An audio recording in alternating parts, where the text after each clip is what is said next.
Well, hello and welcome back to class. This is Holistic Therapeutics, HT400, for the College of Natural Health Sciences, Bermuda. My name is Dr. Delcina Bean Burrows, and this is Lecture 4F, Foot Health Practice, the High Risk Foot.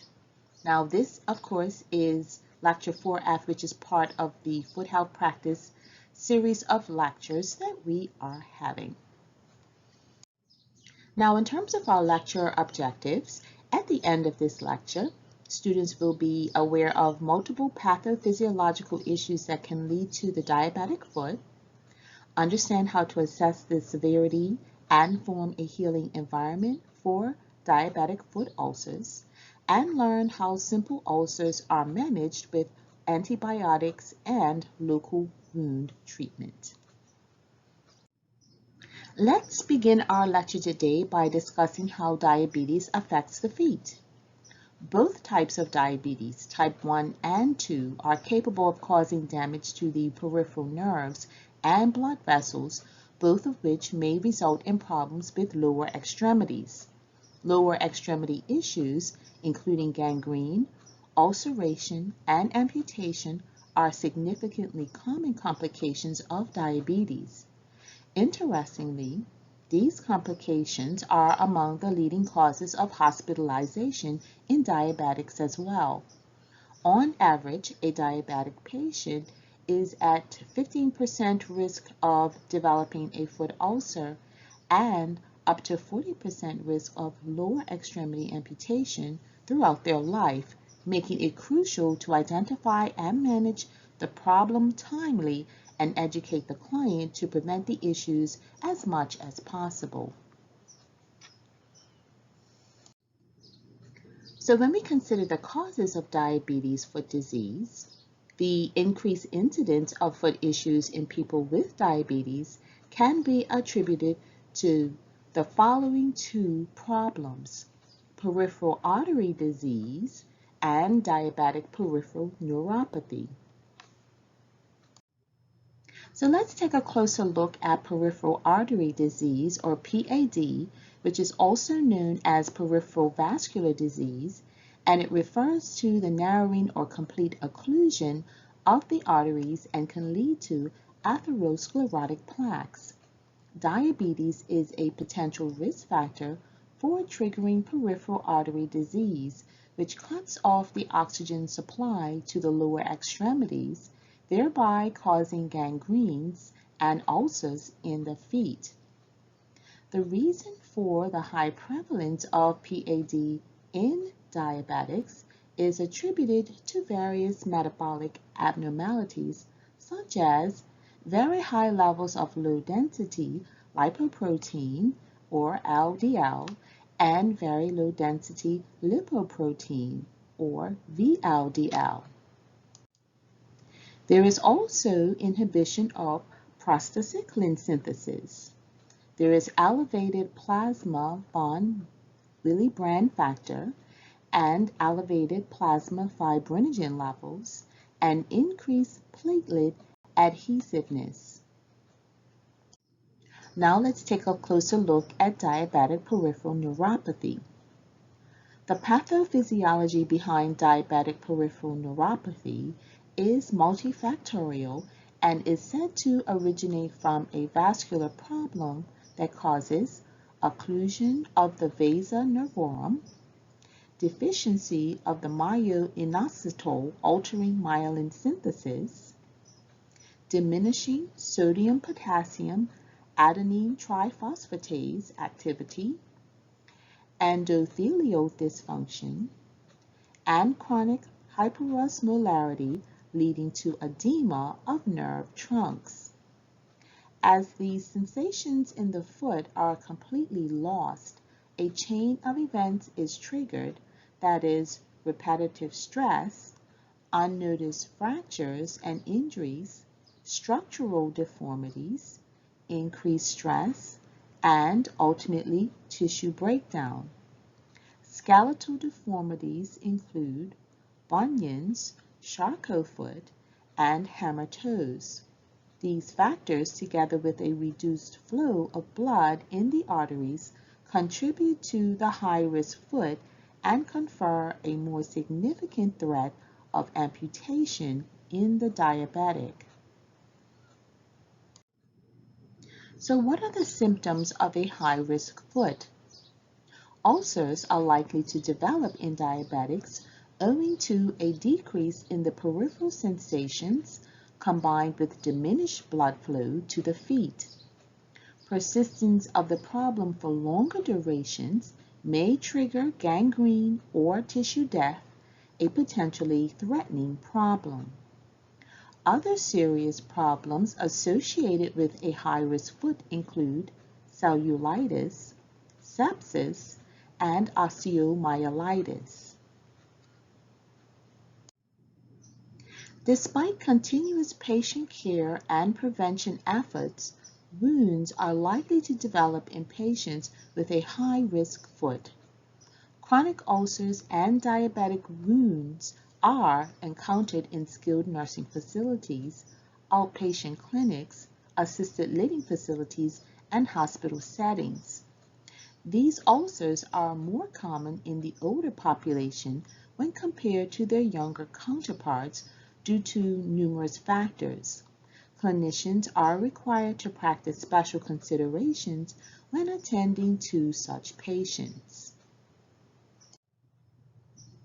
When caring for elderly patients with diabetes and consequent foot ulcers, they can be extremely complex and challenging. The assessment and follow-up plan for such patients must be carefully planned and comprehensive.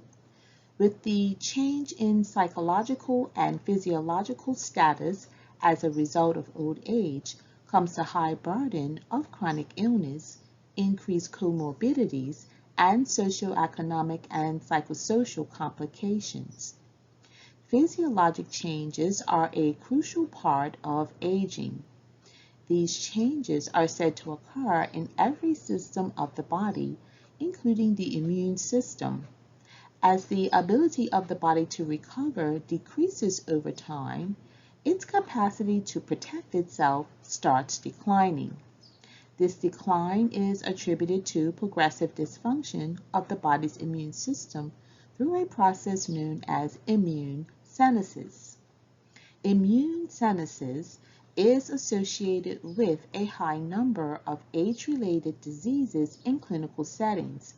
In older patients suffering from diabetes, even a small infection may lead to severe disability. Such patients exhibit lesser manifestations of infection, leading to a delay in diagnosis. It is crucial to clinically rule out any infection in diabetic foot ulcers in older patients, even if the laboratory tests are normal and the patient is seemingly healthy. All older patients with foot ulcers must be subjected to imaging studies in order to rule out osteomyelitis. If the plain film radiography is clear, but clinical examination is suggestive of an infection, nuclear medicine studies or an MRI must be performed. Now, in terms of treatment considerations, to treat diabetic feet in the elderly, it is important to take into consideration not only the pathologic comorbidities, but also the physical, economic, and social challenges. This is what is referred to as taking a holistic view. Special attention must be paid to detailed and imaginative solutions. It is also often necessary to work closely with case managers, social workers, and home health agencies when dealing with such patients.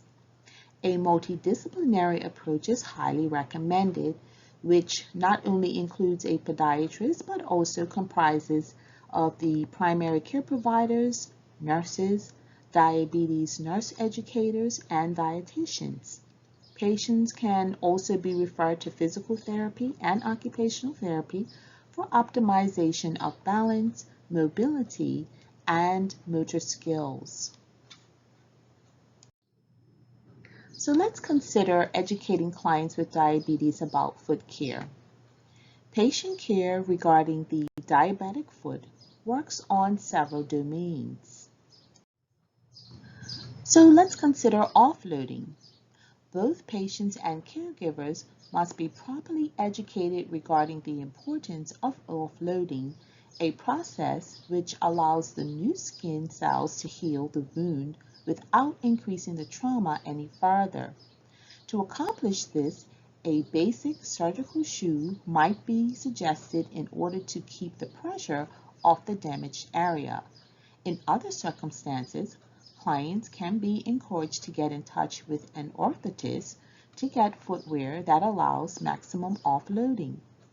This may require a prescription, and it must be assured that the client is ready to use the footwear. Regular visits must be emphasized for proper foot assessment and nail trimming. During the reassessment for orthotic footwear, the following points must be kept in mind. You want to ensure that the patient is wearing the offloading shoes. Inquire how often they wear the shoes. Examine the shoes for any damage. Examine the foot properly to check any delays in wound and healing or appearance of new wounds.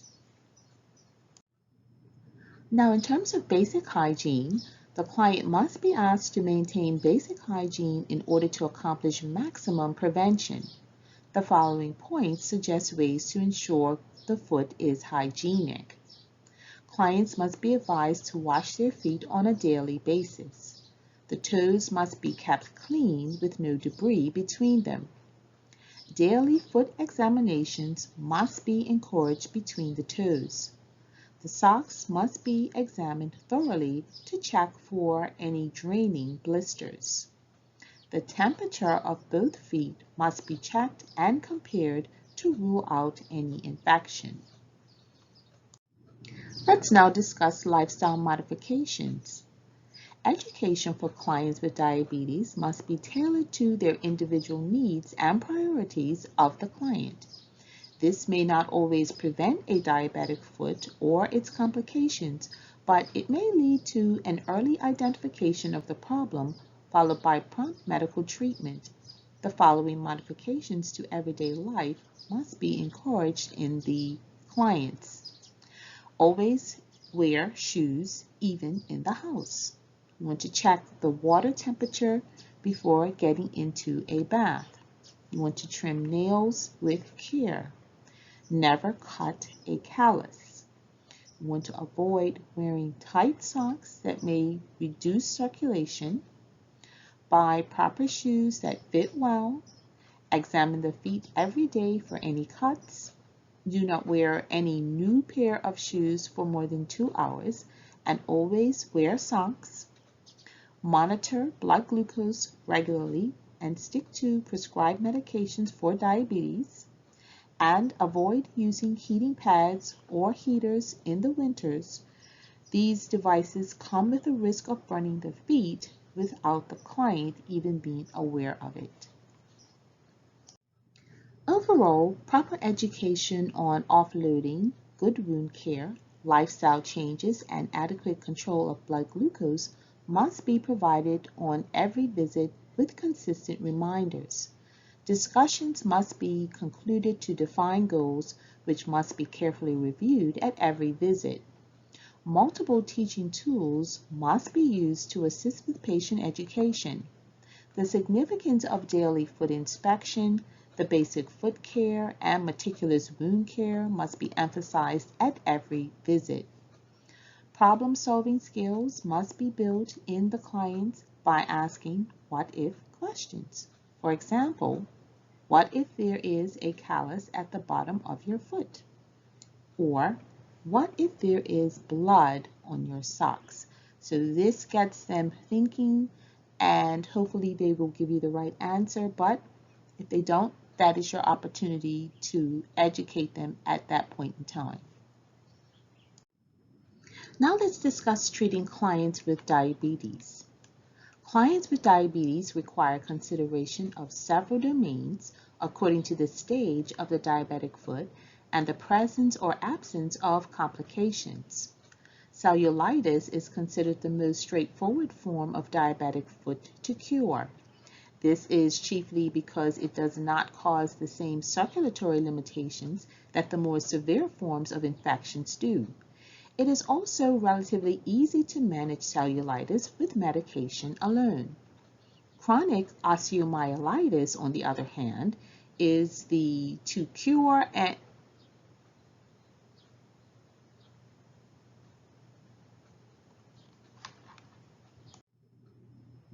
collaborative practice guidelines for clinical evaluation and treatment of the diabetic foot have been published by the Society for Vascular Medicine, the American Pediatric Medical Association, and the Society for Vascular Surgery.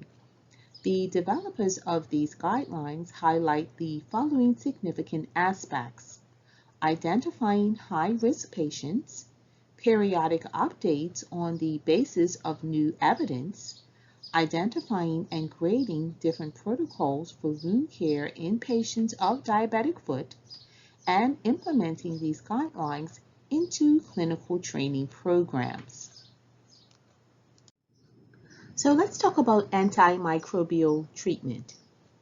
Infections among diabetic patients can be extremely hard to treat, mainly due to an impairment in the microvascular circulation.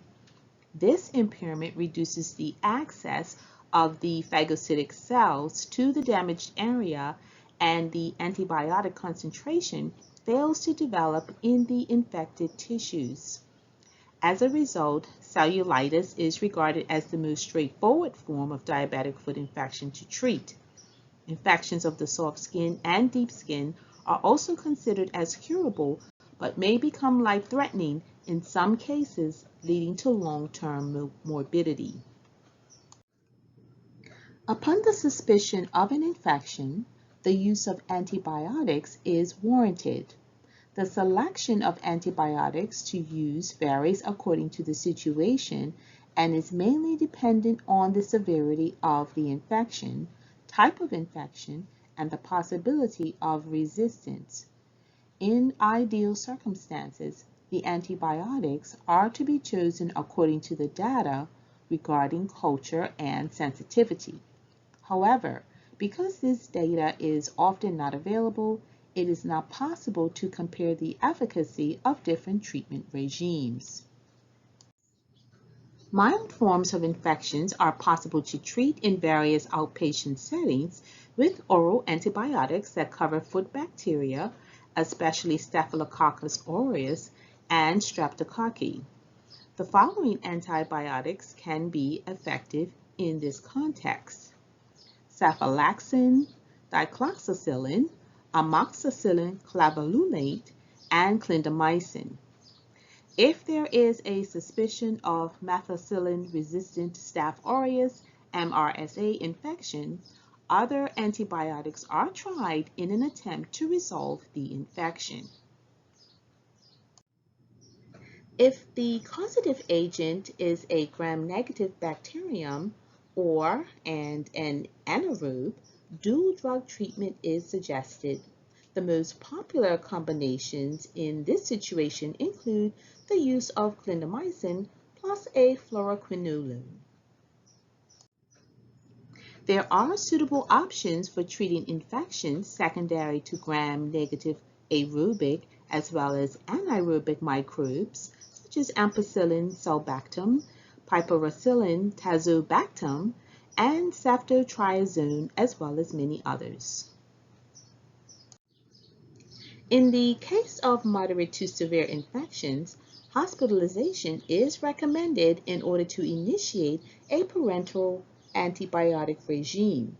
The empiric choices must be covering the four major types of bacteria, which include the anaerobic gram-negative bacilli, the MRSA, Streptococcus, and anaerobes. For MRSA, the following antibiotics are likely to work: vancomycin, linezolid, and daptomycin. The total duration of antibiotic therapy must be individualized according to the needs. For treatment with oral antibiotics in the outpatient settings, the duration of using oral antibiotics is around 7 to 14 days. In contrast, parenteral treatment of diabetic foot without the presence of osteomyelitis is 2 to 4 weeks. In the presence of diabetic foot with osteomyelitis, a 6-week long course of antibiotics is necessary to eradicate the infection completely. According to the recent guidelines, the use of antibiotic therapy must extend up to 3 months in cases of diabetic foot with osteomyelitis in the absence of surgery. Surgical debridement is a crucial part of the therapeutic intervention in clients with diabetic foot with chronic osteomyelitis. It is practically impossible to achieve good outcomes without this necessary step. This is because surgical debridement helps remove all the infected fragments of bones that are beyond the reach of antibiotics.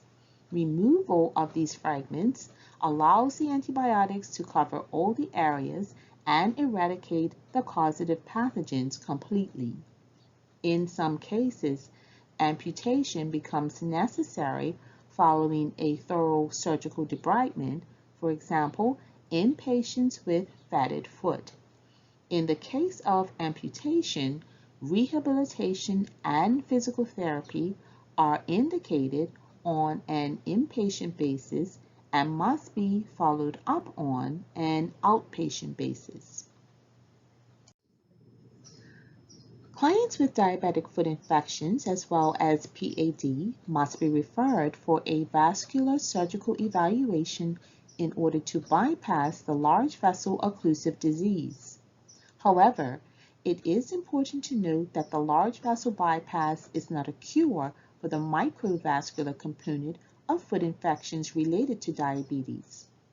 Consultation with an infectious disease specialist must be set up for proper treatment of all clients with diabetic foot infections for correct optimization of the antimicrobial therapy.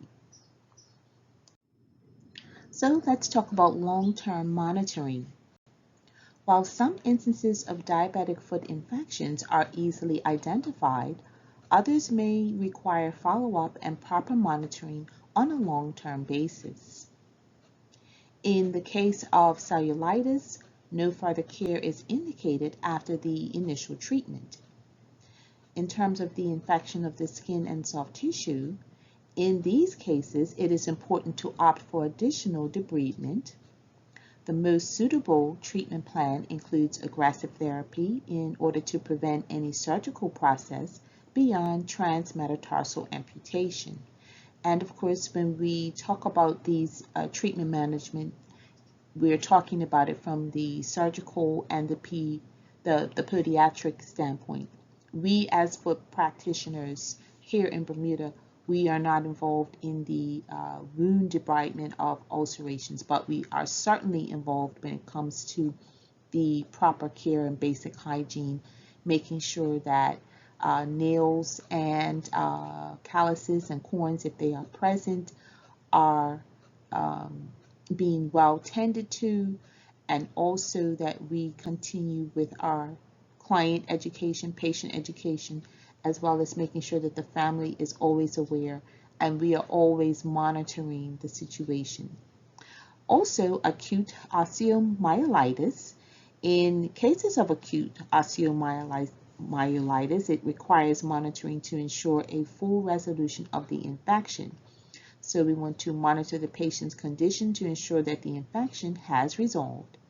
And in the case of chronic osteomyelitis, in this case, a complete debridement must be ensured with no remains of infected bones at the site of infection. And again, we're talking about from the surgical standpoint, but we as foot health practitioners must be aware of all the levels of care that a client may need, so that when we're making our referral, we can first of all properly educate the client, but also when we speak to the source who we're going to make the referral to, when we speak to that individual, they need to know that we are on top of our game and we understand the full picture.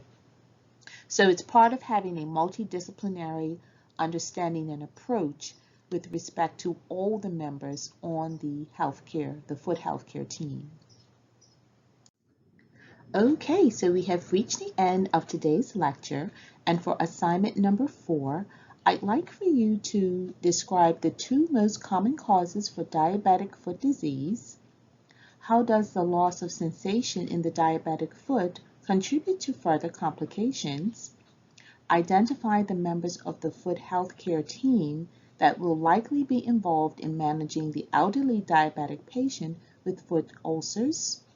Describe which aspects of diabetes need to be educated on regarding foot care, and describe interventions that become necessary in severe diabetic ulceration cases. And as always, this assignment is due this coming Sunday at 11:55 p.m. If you have any difficulty at all with this assignment, you may send me a text message or an email. My office hours are always the same, Thursdays from 4 to 6 p.m. And with that, I look forward to receiving your assignments, and I will see you in the next lecture.